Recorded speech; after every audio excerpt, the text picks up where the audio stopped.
One of the lessons we can learn from Paul's speech at the Areopagus is how to be respectful and relevant when we communicate the gospel to different cultures and worldviews. Paul did not assume that his audience shared his beliefs or values, but he tried to understand their perspective and find points of contact with them. He did not attack or ridicule their beliefs, but he used their own expressions and sources to introduce them to the true God.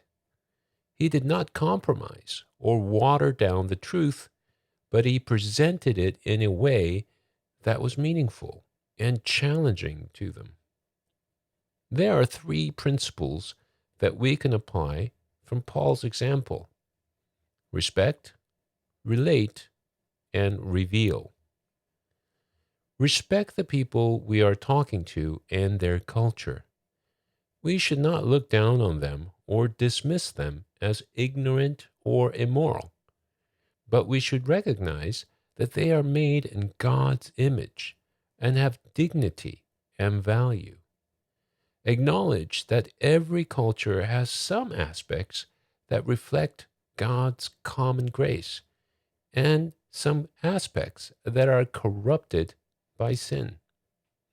Do not assume that our own culture is superior or flawless, but be humble and willing to learn from others. Relate to the people we are talking to and their culture. Do not isolate ourselves from them or avoid them, but engage with them and show genuine interest and care for them. Seek to understand their worldview and their questions. Do not impose our own agenda or assumptions on them. Listen to them and learn from them, and not just talk at them or lecture them. Reveal the gospel to the people we are talking to and their culture.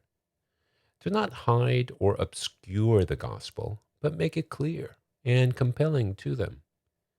Contextualize the gospel, which means to show how it connects with their worldview and their questions, and how it challenges their idols and their assumptions. Use language and illustrations that they can understand and relate to. Do not use jargon or cliches that they might find confusing or irrelevant. Also, appeal to their conscience and their imagination, and not just to their intellect or emotions. Respect others, relate to them, and reveal the gospel in the context of what is important to their lives. These are the three principles that we can learn from Paul when he was sharing the gospel of Jesus Christ in Athens.